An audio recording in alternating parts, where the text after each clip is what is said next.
ଜୟ ଜଗନ୍ନାଥ। ଆଜି ବିଜୟ ଭାଇ ଆଲୋଚନା କରିବା, ଏମିତି ସମୟ ଆସିବ ଲୋକ ଖାଇବାକୁ ପାଇବେନି।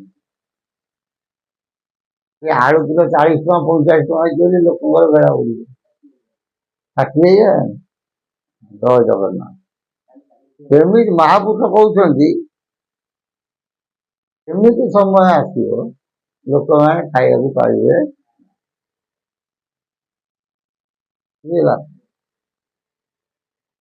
ବର୍ତ୍ତମାନ ଲୋକ କଣ ପଲଉ ଅରୁଆ ଚାଉଳ, ବାଲାମି ଅରୁଆ ଚାଉଳ ନହେଲେ ହଉନି। ପ୍ରାୟ ଲୋକ ଅଛନ୍ତି ଚିକେନ ମଟନ ନହେଲେ ସେ ଖାଇବେ। ଯେତେ ବାପା ଖାଉଛ ଖାଅ, ଜୟ ଜଗନ୍ନାଥ। ଠିକ ନା ଭୁଲ? ଦଧି ଦୁଧ ଶାଗ ମଣଇ ରଖିଛି, ତାକୁ ଛାଡି ହେଉ ଭାଇ, ମଦ ମାଂସ ମାଛ ଭକ୍ଷଣ କରିନ, ରୋଗ କିଣୁ ଥାଉ ତୁହି। କି ସୁନ୍ଦର କଥା, ତୁଳସୀ ଦୋହା। ହେଲେ ତୋ ପାଇଁ ରେ ମନ ଦଧି ଦୁଧ ଶାଗ କେତେ କଣ ରଖିଛି, ତାକୁ ତୁ ଖାଉନୁ। ମଦ ମାଛ ମାଂସ ଆକୁ ଖାଇକି ରୋଗକୁ ତୁ କିଣୁ କରୁଛୁ ନା। ବର୍ତ୍ତମାନ ବିଚିତ୍ର ସଂସାର। ଆଉ ମହାପୁରୁଷଙ୍କ ବାଣୀ ଦେଖ, ତମେ ରାତିରେ ଦିନରେ ତମେ କିଛି ଜାଣିପାରିବନି, ରାତିରେ ଶୋଇଲା ବେଳେ ପୁରା ଘର ଅନ୍ଧାର କରିବ, ଏକୁଟିଆ ଶୋଇବ, ହାତକୁ ଯେମିତି ଠାଉରା ମିଳେଇ ଦବ, ଚିନ୍ତା କରିବ କଣ ସମାଜ।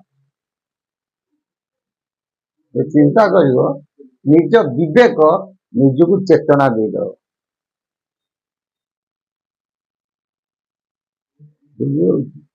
ବର୍ତ୍ତମାନ ସମୟ ଏମିତି ଯାହାକି ମୁଖରେ କଳନା କରିହବ।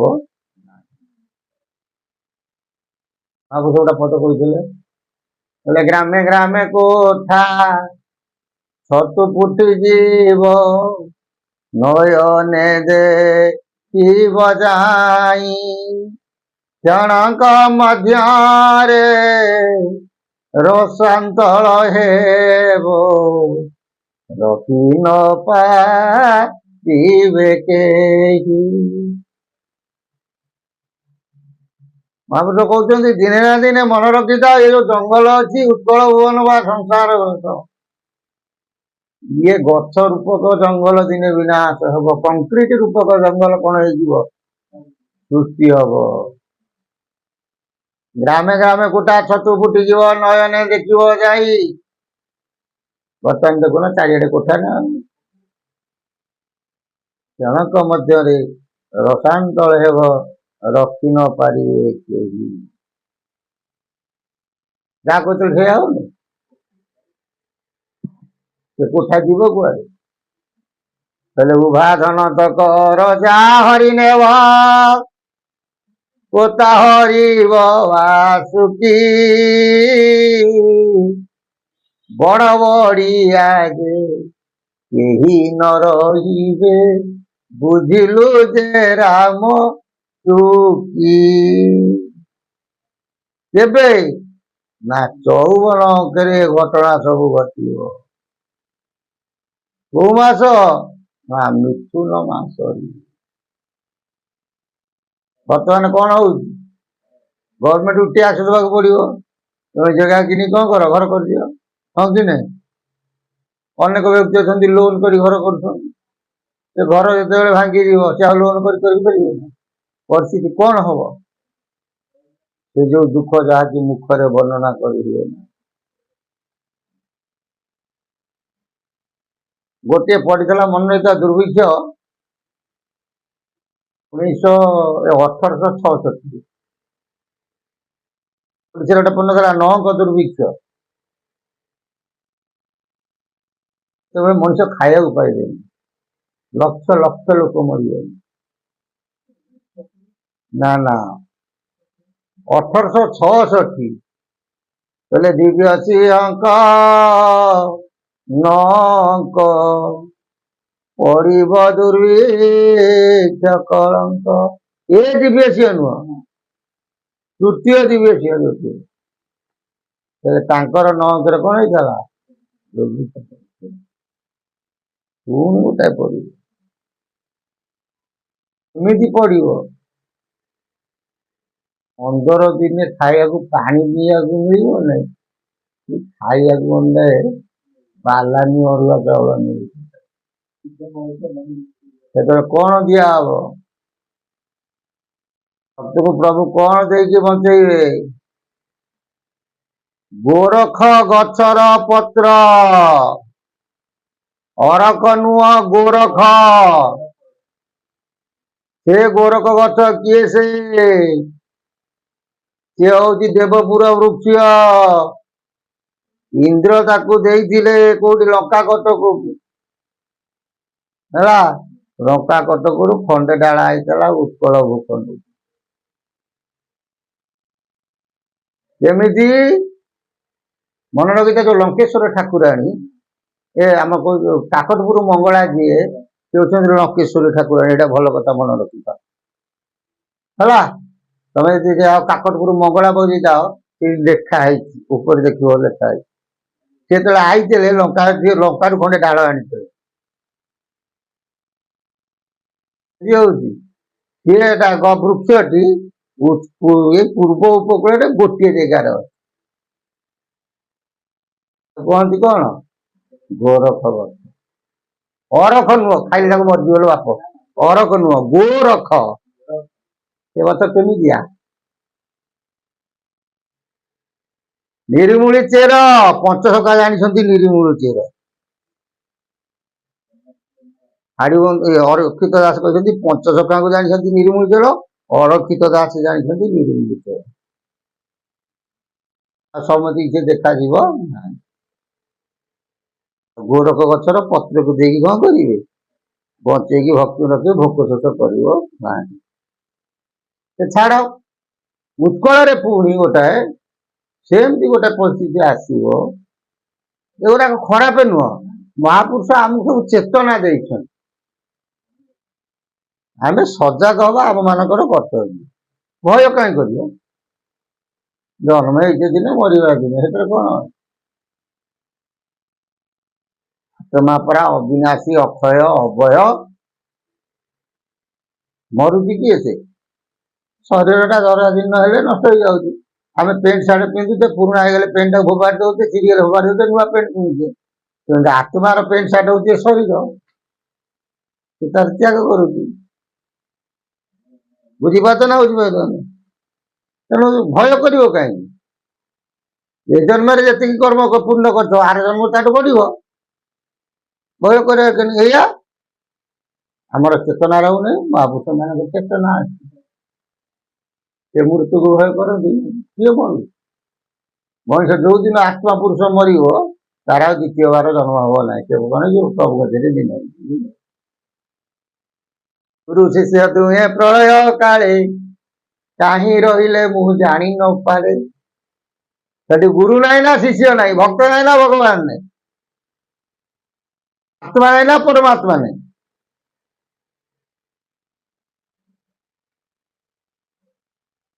ତେଣୁ ଗୋଟେ ଆଗକୁ ଗୋଟେ ସମୟ ଏମିତି ଆସୁଛି ଯେମିତି ନହକ ଦୁର୍ଭିକ୍ଷ ଗୋଟେ ପଡିଥିଲା ସେମିତି ଆଉ ଗୋଟିଏ ଦୁର୍ଭିକ୍ଷ ସଂସାରରେ ପଡିବ ମନୁଷ୍ୟ 15 ଦିନରେ ଥରେ ଖାଇବାକୁ ପାଇବେ ବୋଲି ଶିବକଳ୍ପ ଶାସ୍ତ୍ର ଅନ୍ୟ କୋଉ ଶାସ୍ତ୍ର ନୁହଁ ଅଚ୍ୟୁତାନନ୍ଦ ମହାପୁରୁଷ ଶିବକଳ୍ପ ଶାସ୍ତ୍ରରେ ଲେଖିଛନ୍ତି ଅନ୍ୟ ଶାସ୍ତ୍ର ଗଡବଡ ହେଇପାରେ କିନ୍ତୁ ଶିବକଳ୍ପ ଶାସ୍ତ୍ର ଗଡବଡ ହବାର ନାହିଁ ବୁଝି ହଉଛି ତାକୁ କେହି ଏପଟ ସେପଟ କରି ଦେଖିପାରିବେ ନାହିଁ ନବଖଣ୍ଡ ନିର୍ଘଣ୍ଟ 9 ଅଧ୍ୟାୟରେ ରହିଛି ସବୁ ଯାକ ଖଣ୍ଡ ମହାପୁରୁଷ ସେଇଆକୁ ଲେଖିଲେ କହିଲେ ଭକତକୁ ନାନା କଷଣ ପଡିବ ଅନ୍ନ ଜଳ ନ ମିଳିବ ମାତା ସୁତରତି ଭକ୍ତ ଲୀଳା ଶ୍ରୁତି ଇନ୍ଦ୍ର ସୃଷ୍ଟି ନ ପାଳିବ ତାମାନେ କଣ ଇନ୍ଦ୍ର ସୃଷ୍ଟି ପାଳିବନି ମାନେ ବର୍ଷା ହବନି ମରୁଡି ହବ ଫଳରେ କଣ ହବ ଭକ୍ତ ମାନଙ୍କୁ ସେତେବେଳେ ବହୁତ ପୋଷଣ କରିବ। କାହିଁକି? ଯେଜନ ତପ ଆଚରନ୍ତି ଯେବେ ତାଙ୍କର ବିଘ୍ନ ଚିନ୍ତି। ସ୍ୱୟଂ କୃଷ୍ଣ ନାରାୟଣ କୃଷ୍ଣ ରୂପରେ ଆସିଲେ ତଥାପି ଇନ୍ଦ୍ରର ମନ ବୁଝିଲାନି, ଆସିକି ପ୍ରଭୁଙ୍କ ସହିତ ଯୁଦ୍ଧ କଲା, କରିନଥିଲା ନା? ଇନ୍ଦ୍ର ପରାସ୍ତ ହୋଇଗଲା, ମର୍ତ୍ତେ ଗୋବିନ୍ଦ ନାମ ଦେଇଗଲା। ଗିରି ଗୋବର୍ଦ୍ଧନ ଟେକିଲେ ନାହିଁ ନା? ଗିରି ବାମ করে ଧରିଲେ ନନ୍ଦ ଯଶୋଦା ବାଳ, ହେଲା ନାଇଁ?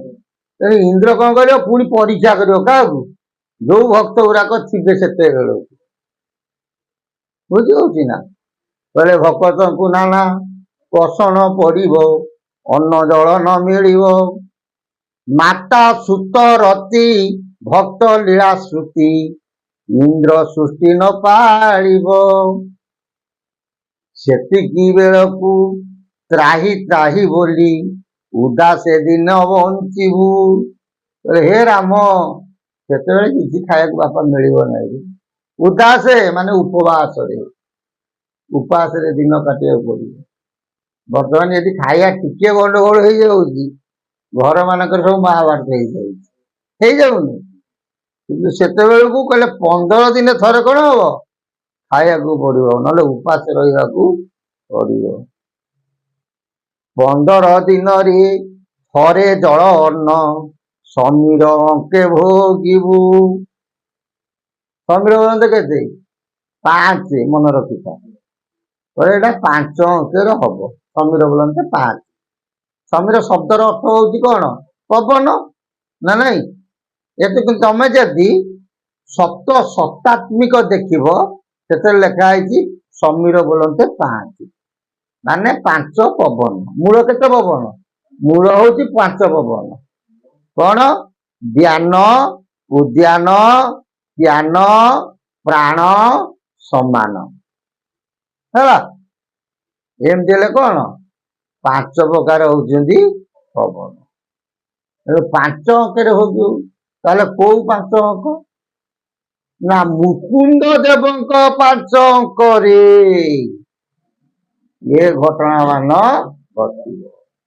କଳିର ଲୀଳା ଉଗ୍ର ଲୀଳା ଦିବ୍ୟ ସିଂହ ରଜାଙ୍କ ଅଙ୍କରୁ ଆରମ୍ଭ ହବ ଏବଂ ମୁକୁନ୍ଦ ଦେବଙ୍କ ଅଙ୍କରେ ସମାପନ ବୋଲି ମହାପୁରୁଷଙ୍କର ଅନେକ ଶାସ୍ତ୍ରକୁ ଯଦି ଅଧ୍ୟୟନ କରାଯାଏ, ନିଶ୍ଚିନ୍ତ ତମେ ମାନେ ବି ଜାଣିପାରିବ। ଆମେ କାହିଁକି କହୁଛୁ? ସେ ଲେଖିଛନ୍ତି ମୁକୁନ୍ଦ ଦେବଙ୍କର 32 ଠାବରୁ 34 ପର୍ଯ୍ୟନ୍ତ ହେବ ମିନସଣୀ ସୁର ଶାକମ୍ବରୀ ତେତିବେ କଳନ୍ତି ଭକ୍ତି। ଆମେ ଯେତେବେଳେ ହିସାବ କଲୁ ମୁକୁନ୍ଦ ଦେବଙ୍କର 32 ଅଙ୍କରୁ 34 ଭିତରେ ମିନସଣୀ ପଡୁଛି। ମିନସଣୀ ଗୁରୁବାରରେ ପଡିବ, ଏଇ ଅଙ୍କେ ଧ୍ରୁବ ମିନସଣୀ ବି ଗୁରୁବାରରେ ପଡୁଛି, ହେଲା? ଫେର ଗୋଟେ ନେଇଛନ୍ତି ବାଳ ମୁକୁନ୍ଦ ଶଳିଆବଶେଷ ହବ, ସେଇଦିନ କଳିଯୁଗ ସମ୍ପୂର୍ଣ୍ଣ ହୋଇବ। ବୈଶାଖ ଶୁକ୍ଳ ଅଷ୍ଟମୀ ଗୁରୁବାର ଦିନ ସେଇଦିନ କଳିଯୁଗ ହୋଇବ ସମ୍ପୂର୍ଣ୍ଣ। ତେଣୁ ମୁକୁନ୍ଦ ଦେବଙ୍କ 42 ଅଙ୍କରେ ବି ସେ ପଡୁଛି। ବୁଝି ହଉଛି? ଖାଲି ମୁକୁନ୍ଦ ଦେବ ରଜାଟା କେବେ ହଉଛି, ସେଇ କଥା କହୁଛି ଠିକ ନା ନାଇଁ? କହିବୁ ଆଲୋଚନା କରିବା। ବୁଝିପାରୁଛି?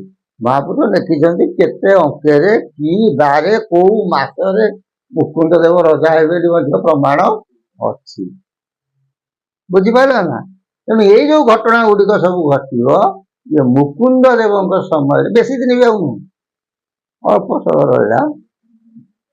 ମୁକୁନ୍ଦ ଦେବଙ୍କ ସମୟରେ ଏ ଘଟଣା ମାନ ଘଟିବ ବୋଲି ଦ୍ୱିତୀୟ ନଅଙ୍କ ଦୁର୍ଭିକ୍ଷ ପଡିବ ବୋଲି କଣ କରିଛନ୍ତି? ମହାପୁରୁଷ ଅଚ୍ୟୁତାନନ୍ଦ ଦାସଙ୍କ ସହିତ ବଳରାମ ଦାସ ବି ଲେଖିଛନ୍ତି, ଯାହା ଉପରେ ସେ ଆମକୁ ଚେତନା ଦେଇଛନ୍ତି। ବୁଝିପାରୁଛି? ତେଣୁ ଜୟ ଜଗନ୍ନାଥ। ତେଣୁ ସମସ୍ତେ କଣ ହୁଅ, ବାବାଜୀ ହେବାକୁ ଚେଷ୍ଟା କର। ବାବାଜୀ ଯଦି ହେଇଯିବ, ତାହେଲେ ତମେ ଏଠୁ କଣ ହେଇଯିବ, ତରିଯିବ। ଏଇ ଦାଢି ଜଟା ଧରିକି କଥା କହୁନି। ବାବାଜୀ କାହାକୁ କୁହନ୍ତି ଜାଣିଛ ନା? କହିଲେ ଭାଇ ସଙ୍ଗେ ଲଗା ବାଜି, ବଳରାମ ଦାସ ଲେଖା, ତେବେ ହୋଇବ ଆବାଜି, ସୁଧା ତୃଷା ନ ଲାଗିବ, ବ୍ରହ୍ମରେ ଥିବଟି ମଜି ଆହା ଜୟ ଜଗନ୍ନାଥ। ଯଦି ତମେ ଆଗରୁ କ୍ଷୁଧା ତୁଷାକୁ କରାୟତ କରିଥିବ ତାହେଲେ ତମର ଭୟ କଣ ଅଛି? ସେକୁ ଭୀମ କିଣିନାହାନ୍ତି ନା, କ୍ଷୁଧା ତୁଷା ନାହିଁ ଶୂନ୍ୟ ଦେଇ ଅଚଉଦେ ହୋଇ, ରୂପରେଖ ନାହିଁ ଶୂନ୍ୟ ଦେଇ ଅଚଉଦେ ହୋଇ। ଜୟ ଜଗନ୍ନାଥ। କେମିତିଆ ସୁନ୍ଦର କଥା ଆମ ମାନଙ୍କୁ ଶିକ୍ଷା ଦିଆହେଇଛି, ବୁଝି ହଉଛି ନା? ଶିକ୍ଷା ଦିଆହେଇଛି, ଆମେ ତାକୁ ନ ମାନି ପାରିବା, ଆମେ ସବୁବେଳେ ରହିବା କଣ ସୌଖିଣୀ ଖୋଜିବା, ଆସିବ କୋଉଠି? ଜୟ ଜଗନ୍ନାଥ। ପ୍ରଭୁଙ୍କ ସଦିଚ୍ଛା ପୂର୍ଣ୍ଣ ଭୁଲ ଆନନ୍ଦ ହରି ବୋଲ।